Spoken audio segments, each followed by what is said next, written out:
नीम हकीम से सावधान रहना जरूरी है। बीमारी इतनी खतरनाक नहीं जितना नीम हकीम खतरनाक सिद्ध हो सकता है। बीमारी का तो इलाज है, लेकिन नीम हकीम के चक्कर में पड़ जाओ तो इलाज नहीं। और नीम हकीमों से दुनिया भरी हुई। एक आदमी को सर्दी जुकाम था, बहुत दिनों से था और बार बार लौट आता था। बड़े बड़े चिकित्सकों के पास गया, कोई इलाज न कर पाया। फिर एक नीम हकीम मिल गया। उसने कहा, ये भी कोई बड़ी बात है, ये तो बाएं हाथ का खेल, चुटकी बजाते दूर कर दूंगा। इतना करो, सर्दी की रातें हैं, आधी रात में उठो, झील पर जाकर नग्न स्नान करो, झील के किनारे खड़े होकर ठंडी हवा का सेवन करो। वो आदमी बोला, आप होश में हैं या पागल? सर्द रातें हैं, बर्फीली हवाएं, आधी रात को नंग धड़ंग झील में स्नान करके खड़ा होऊंगा, हड्डी हड्डी बच जाएगी, इससे मेरा सर्दी जुकाम दूर होगा। नीम हकीम ने कहा, ये मैंने कब कहा कि इससे सर्दी जुकाम दूर हो? इससे तुम्हें डबल निमोनिया हो जाए, और डबल निमोनिया का इलाज मुझे मालूम। फिर मैं निपट लूंगा।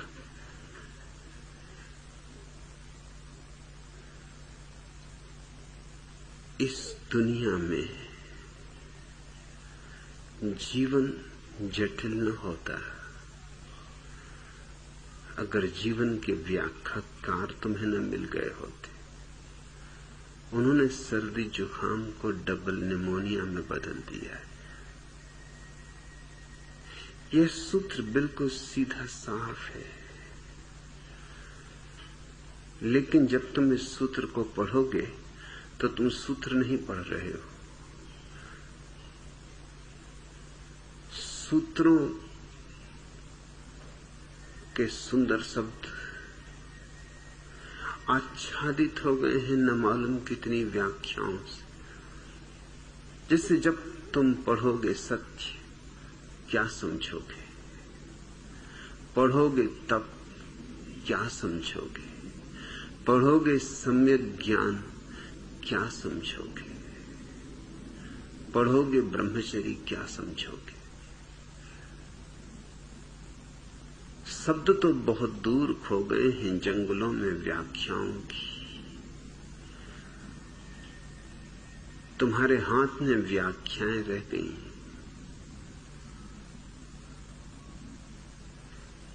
सत्य शब्द तुम्हें याद दिलाएगा शास्त्रों की, और शास्त्रों में सत्य नहीं, क्योंकि शब्दों में ही सत्य नहीं है। सत्य है शून्य में। और तुमसे सदा कहा गया है कि सत्य बोलो। तुम्हारे भीतर सत्य में और बोलने में एक संयोग बन गया है। सत्य बोला नहीं जाता, जिया जाता है, अनुभव किया जाता है। यद्यपि जिसने सत्य का अनुभव किया, उसके आचरण में उसके उठने बैठने में, उसके हलन चलन में, उसकी हर गतिविधि में सत्य की आभा होती। उसके शब्दों में भी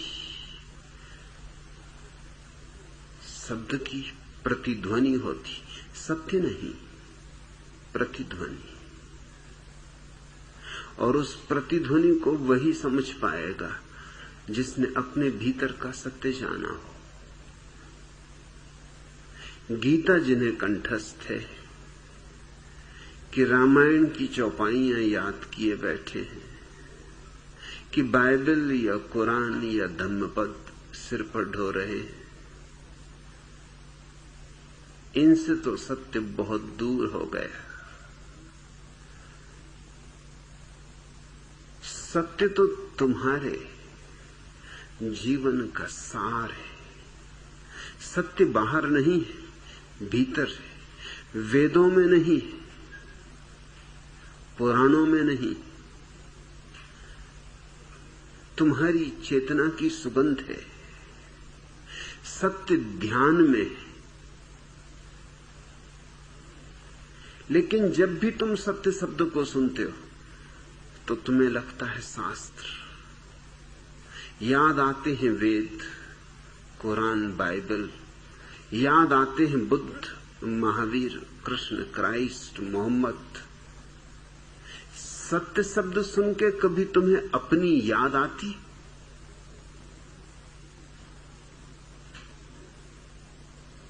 आनी वही चाहिए।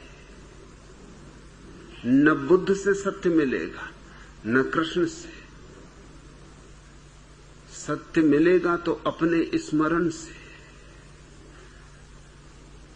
मगर व्याख्याओं का घनघोर जंगल है। इतनी सदियां बीत गई हैं तुम्हें संस्कारित होते होते कि अब सीधी सादी बात भी बोध में नहीं आती, विकृत हो जाती, खंडित हो जाती, टूट फूट जाती, कुछ की कुछ हो जाती। सत्य है ध्यान की, शून्य की, निर्विचार की अनुभूति। उस अनुभूति में न विचार होते, न कल्पना होती, न तुम होते हो, क्योंकि तुम स्वयं भी एक कल्पना हो, एक विचार हो।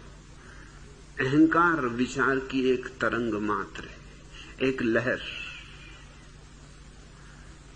जहां सारी लहरें खो गई, वहां अहंकार भी खो गया।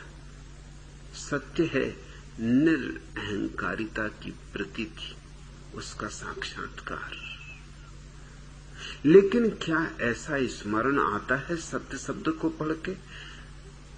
जब पढ़ोगे सत्येन लभ्य स्तप्सा हैस आत्मा, यह आत्मा सत्य है, तप है, सम्यक ज्ञान है, ब्रह्मचर्य है, तो क्या तुम्हारे मन में विचार उठते? तप से विचार उठता है। सिर के बल खड़े हुए लोग, उपवास करते हुए लोग, सूरज से आग बरस रही और वो अपने चारों तरफ धूनी रमाए बैठे हुए।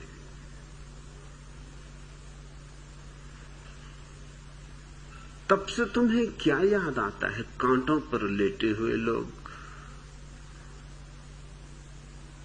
सर्दियों में बर्फीली नदियों में नग्न खड़े लोग, कि गर्मियों में जलती हुई रेत पर पालथी मारे हुए बैठे हुए लोग, जटाजूटधारी, शरीर के दुश्मन, अपने को गलाने में लगे, सड़ाने में लगे, इस तरह के आत्महंताओं की याद आती। तप शब्द को सुन के ही याद आती उन लोगों की जो अपने को कष्ट देने में कुशल है। दुनिया में दो तरह के हिंसक हैं। एक वे जो दूसरों को सताते,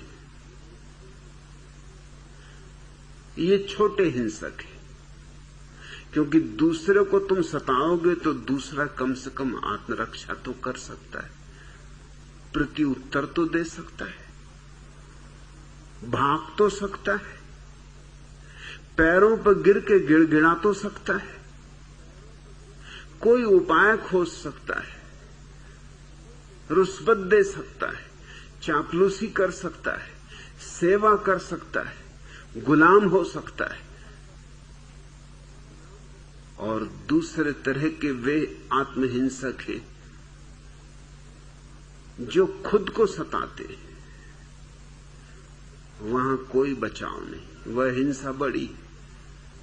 अब तुम खुद ही अपने को सताओगे तो कौन तुम्हें बचाएगा, कौन प्रतिकार करे? अपना ही हाथ अगर आग में जलाना हो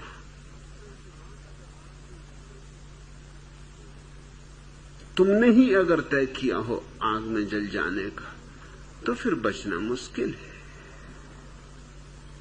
आत्महत्या करने वाले व्यक्ति को कैसे बचाओगे? कानून नियम बनाता है मगर बचा पाता है क्या?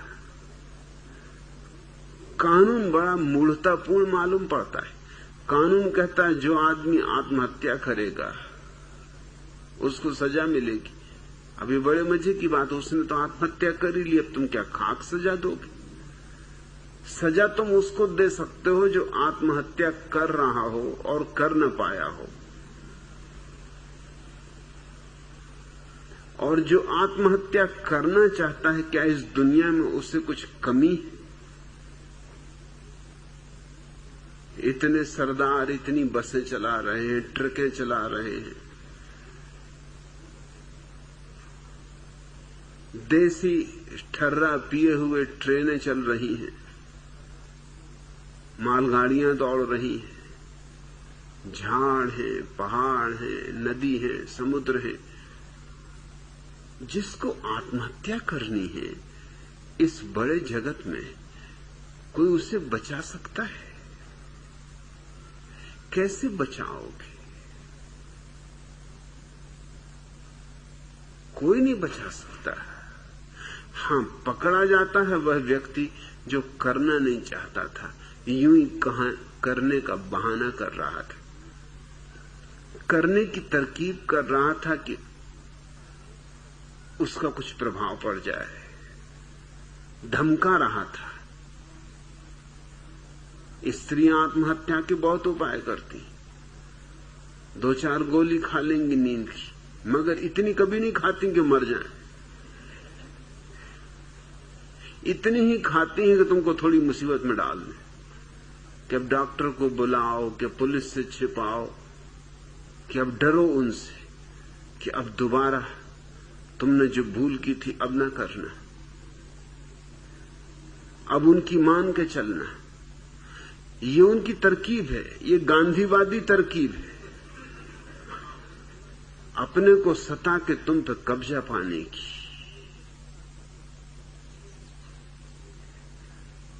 तब से तुम्हारे मन में क्या ख्याल उठता है? तब शब्द तुम्हारे भीतर कौन सी आकृतियां उभारता है?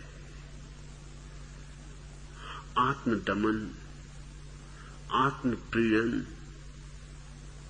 लेकिन तब से इसका कोई संबंध नहीं। तब का ठीक ठीक अर्थ इतना ही होता है कि जीवन में बहुत दुख है, इन दुखों को सहजता से, धैर्य से, संतोष से, अहोभाव से अंगीकार करना, और दुख पैदा करने की जरूरत नहीं। दुख क्या कुछ कम है? पांव पांव पर तो पटे पड़े, दुखी दुख तो है चारों तरफ। लेकिन इन दुखों को भी वरदान की तरह स्वीकार करने का नाम तप है। सुख को तो कोई भी वरदान समझ लेता है, दुख को जो वरदान समझे वह तपस्वी है। जब बीमारी आए उसे भी प्रभु की अनुकंपा समझे, उससे भी कुछ सीखे। जब दुर्दिन आए तो उनमें भी सुदिन की संभावना पाए। जब अंधेरी रात हो तब भी सुबह को न भूले। अंधेरे से अंधेरी बदली में भी वो जो शुभ्र बिजली कौंध जाती है उसका विस्मरण ना हो। कुछ दुख आरोपित करने की जरूरत नहीं, दुख क्या कम है। इसलिए मैं अपने सन्यासी को नहीं कहता कि संसार को छोड़ो, जंगल में जाओ, अपने को सताओ। संसार में कोई दुखों की कमी है कि तुम्हें जंगल जाना पड़े? यहां तरह तरह के दुख हैं। जीवन चारों तरफ संघर्ष, प्रतियोगिता, वैमनस्य, ईर्षा, जलन, द्वेष, इन सब से भरा है। एक दुश्मन नहीं, हजार दुश्मन। जिनको तुम दोस्त कहते हो वो भी दुश्मन। कब दुश्मन हो जाएंगे कहना मुश्किल है। मैकियावेली ने अपनी अद्भुत किताब प्रिंस में लिखा है कि अपने दोस्तों से भी वह बात मत कहना जो तुम अपने दुश्मनों से न कहना चाहो। क्यों? क्योंकि तुम्हारा जो आज दोस्त है वो कल दुश्मन हो सकता है। मैकियावेली पश्चिम का चाणक्य है।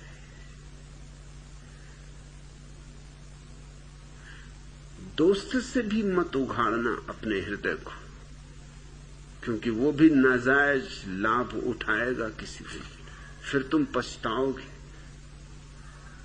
यहां तो सब तरफ कांटे ही कांटे हैं। अब और कांटों की सैया बनाने की जरूरत क्या है? तुम जिस सैया पर सोते हो रोज वह कांटों की नहीं, उतने से मन नहीं भरता। पत्नी और पति तुम्हें कम दुख दे रहे हैं।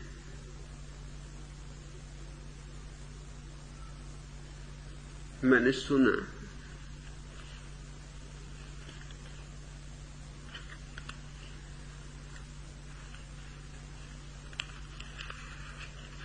पति पत्नी में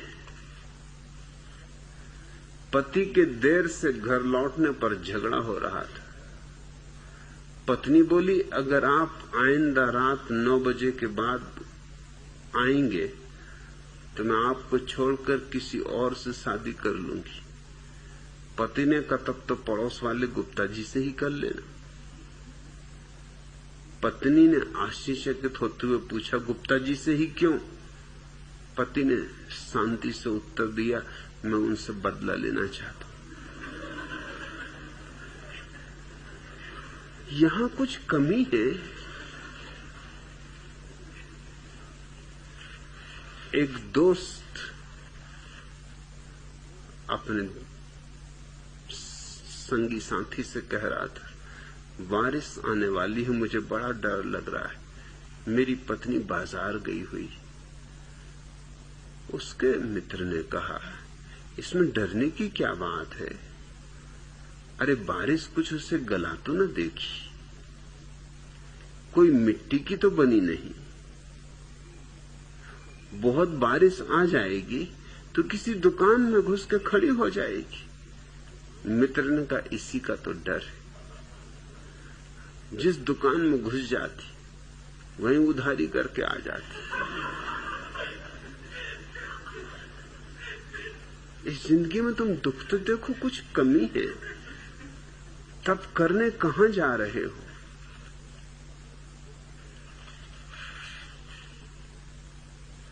डॉक्टर चंदूलाल से कह रहे थे, चंदूलाल, यह कोई पुरानी बीमारी जो आपका सुख चैन नष्ट कर रही। चंदूलाल मुंह पे हाथ रख के अपनी पत्नी की तरफ इशारा करके डॉक्टर से बोले, जरा धीरे डॉक्टर साहब। वह इधर ही खड़ी हुई।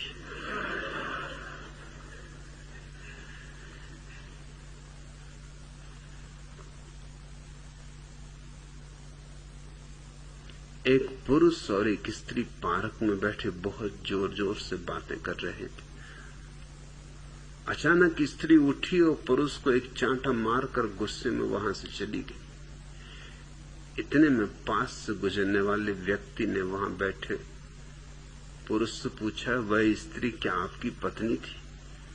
इस पर पुरुष ने बड़े तैस में आके जवाब देते हुए कहा, और नहीं तो क्या, तुम मुझे इतना बेगैरत इंसान समझते हो कि मैं किसी ऐरी गैरी स्त्री से चांटा खा लूंगा?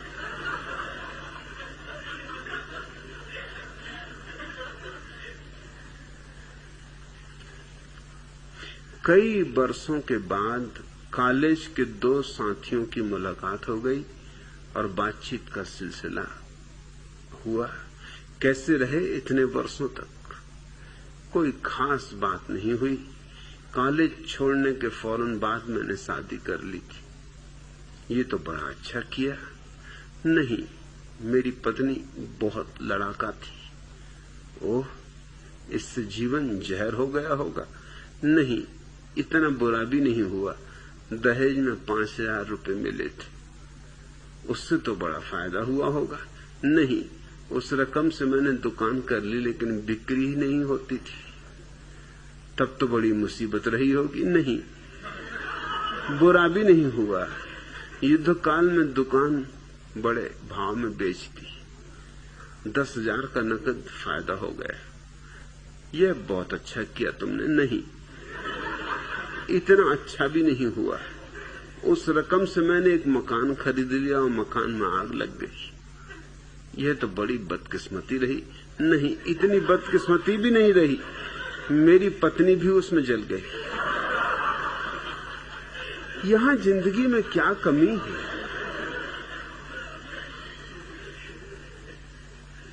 तप का मेरी दृष्टि में एक ही अर्थ है, जीवन में कांटे भी हैं, फूल भी हैं। फूलों का स्वागत तो कोई भी कर लेता है, कांटों का भी जो स्वागत कर ले वह तपस्वी है। कुछ तुम्हें कांटे ईजाद करने की आवश्यकता नहीं। यहां दिन भी हैं और रातें भी हैं। कुछ दिए बुझाने की तुम्हें जरूरत नहीं। दिन को तो स्वभावतः तुम प्रसन्न हो, रात का अंधेरा भी अंगीकार कर लो। परितोष का नाम तप है, संतोष का नाम तप है। तप आत्महिंसा नहीं है, अपने को सताना नहीं है। सताना तो हर हाल बुरा है, किसी को भी सताओ, तुम भी उसमें सम्मिलित हो। लेकिन जो भी जीवन में आ जाए, सुख हो कि दुख, सफलता हो कि विफलता, हार मिले कि जीत, तुम्हारे भीतर कोई अंतर ही ना पड़े, तुम अडिग अकंप बने रहो, यह तपस्या है। इसलिए तप के लिए किसी हिमालय की गुफा में बैठने की जरूरत नहीं, वह तो तप से भागना है। हिमालय की गुफा में क्या खाक तप होगा।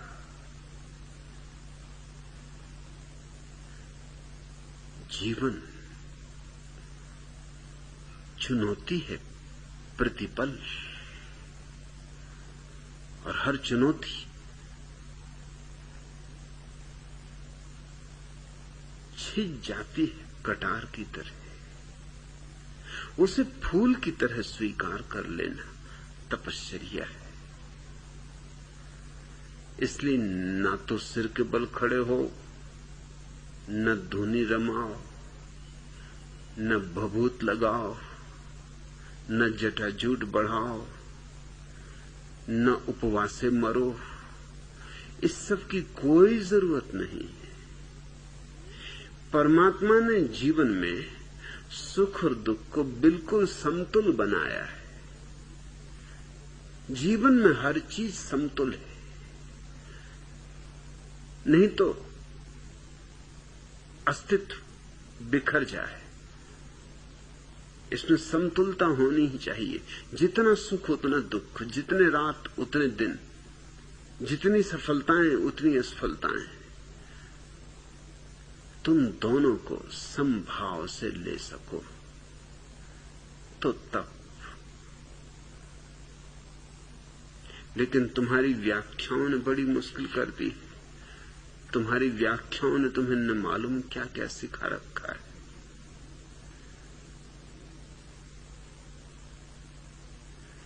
मेरे हिसाब से तब तो जीवन की सहज साधना है, असहज नहीं।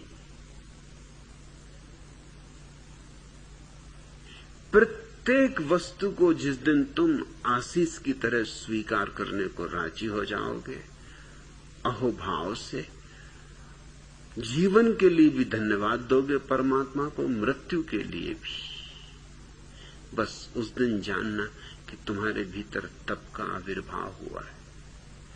सत्य है अपने स्वयं की शून्यता का, मौन का, निर्विचार का, निर्बीज अवस्था का अनुभव। और तप है बाहर जो जीवन फैला है उसे संभाव से देखने की दृष्टि। फिर तीसरा शब्द है सम्यक ज्ञान। यह शब्द यूं तो हिंदू शास्त्रों में पाया जाता है, मुंडकोपनिषद में है, बौद्ध शास्त्रों में पाया जाता है, जैन शास्त्रों में पाया जाता है। लेकिन जैनों ने इस शब्द पर अपनी आधारशिला रखी। उन्होंने इसे बहुमूल्य माना है। लेकिन अगर जैन पंडित से पूछोगे तो सम्यक ज्ञान का अर्थ होता है जो ज्ञान जैन शास्त्र में है वो सम्यक ज्ञान। जो ज्ञान जैन शास्त्र में नहीं किसी और शास्त्र में है वो असम्यक ज्ञान। जैन शास्त्र शास्त्र, अजैन शास्त्र कुशास्त्र। जैन गुरु गुरु, अजैन गुरु कुगुरु।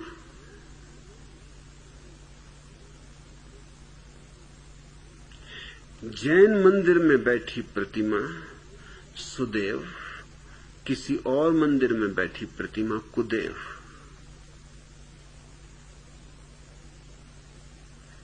इतने अद्भुत शब्द को, इतने प्यारे शब्द को ऐसा बिगाड़ा, ऐसा गंदा किया। सम्यक ज्ञान का अर्थ होता है ठीक ठीक जानना। सम्यक शब्द का अर्थ होता है ठीक, जैसा है वैसा जानना। एक ही शर्त पूरी करनी जरूरी है। जैन होना जरूरी नहीं, हिंदू या मुसलमान होना जरूरी नहीं। एक शर्त पूरी करनी जरूरी है और उस शर्त में तुम बड़े चकित होगे। तुम्हें जैन होना, बौद्ध होना, हिंदू होना, मुसलमान होना छोड़ना होगा। अगर सम्यक ज्ञान को पाना है तो तुम्हें वे सारी धारणाएं छोड़ देनी होंगी जो तुम्हारे ज्ञान को सम्यक नहीं होने देती। जब तुम पहले से ही कोई धारणा लेके चलते हो तो तुम उसे कैसे देखोगे जो है? तुम तो वही देखोगे जो तुम देखना चाहते हो। तुम्हारी आंखों पर तो एक पर्दा है, तुम्हारी आंखों में तो एक चित्र रमा है, एक चित्र बसा है। उसी चित्र के आधार से तुम यथार्थ को देखोगे। ऐसा देखना असम्यक ज्ञान। अगर कुरान बीच में आ जाए या गीता, महावीर या बुद्ध, तो तुम जो जानोगे वो असम्यक ज्ञान। कोई बीच में ना आए, तुम सीधा सीधा जानो। जानने की क्षमता तुम्हारी निर्मल हो, स्वच्छ हो, किसी पूर्व ग्रह से आच्छादित नहीं, किसी पूर्व धारणा से भरी नहीं, दर्पण की तरह हो। जो सामने आए उसे झलका दे, जैसा है वैसा झलका दे। यूं न कहे कि इस शकल को मैं न दिखाऊंगा क्योंकि ये शकल सुंदर नहीं। कहते हैं बाबा तुलसीदास को कृष्ण के मंदिर में ले जाया गया तो उन्होंने झुकने से इंकार कर दिया। उन्होंने कहा मैं नहीं झुकूंगा, मैं तो धनुर्धारी राम के सामने ही झुकता हूं।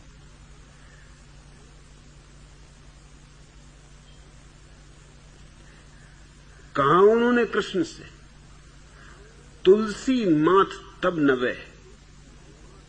शर्त लगा दी कि ये तुलसीदास का जो माथा है तब झुकेगा।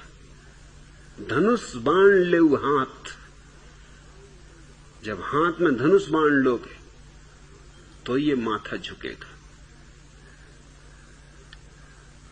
इसमें छुपे हुए अहंकार को देखते, ये माथा भी सशर्त झुकेगा। पहले मेरी शर्त पूरी करो। तुम्हारे लिए नहीं झुकूंगा, मेरी शर्त पूरी होगी तो झुकूंगा। और मेरी शर्त है कि धनुष बाण हाथ लो।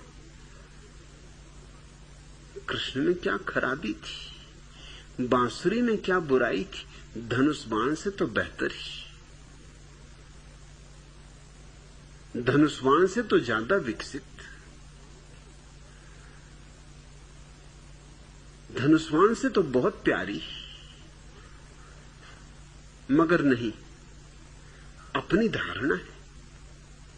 और ये कुछ तुलसीदास का ही रोग नहीं, ये पीलिया सभी की आंखों पर छाया हुआ है। मैं छोटा था, जैन घर में मैं पैदा हुआ। मेरे संगी साथी तो हिंदू थे, उनके साथ मैं मंदिर जाता। तो मेरे उम्र में बड़े जो जैन लड़के थे वो मुझसे कहते माथा मत झुकाना।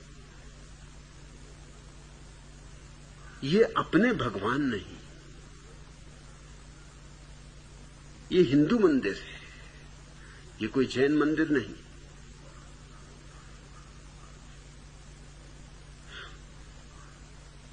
और जब हिंदू बच्चों के साथ मैं कभी जैन मंदिर पहुंच जाता तो वो कोई भी सिर न झुकाते। वो कहते ये नागा बाबा नंग धड़ंग बैठे, इनके सामने क्या सिर झुकाना। वो हंसी मजाक उड़ाते। ये छोटे बच्चों की ही बात होती तो क्षम्य थी, बड़े बच्चों में भी कुछ फर्क नहीं, उम्र ही ज्यादा है, बच्चे वही के वही। तुम किसी जैन मुनि को ले जाओ कृष्ण के मंदिर में, सिर नहीं झुकाएगा। कुदेव के सामने सिर झुके। तुम ले जाओ किसी हिंदू सन्यासी को, वो महावीर के सामने सिर नहीं झुकाएगा, क्योंकि महावीर तो नास्तिक। बुद्ध के सामने सिर नहीं झुकाएगा, बुद्ध तो भ्रष्ट करने वाले, इन्होंने ही तो देश को बर्बाद कर दिया, इन्होंने तो भ्रष्टाचार के बीज बोए। तुम मस्जिद के सामने से गुजरते हो, तुम्हारे मन में कभी भाव उठता है कि झुक जाओ, कि जाके 2 क्षण भीतर आराधना कर लो, प्रार्थना कर लो, सवाल ही नहीं उठता। और झाड़ के नीचे किसी ने पत्थर पर लाल रंग पोत दिया है, 2 फूल रख दिए, एकदम घुटने टेक के हनुमान जी का चालीसा शुरू। मुसलमान को कुछ नहीं होता वहां। तुम्हारी अपनी धारणाएं आंखों पर छाई रहती, उन्हीं से तुम देखते हो, इसलिए कुछ का कुछ देखते हो, जो है वैसा ही नहीं देखते। दर्पण की तरह जो हो जाए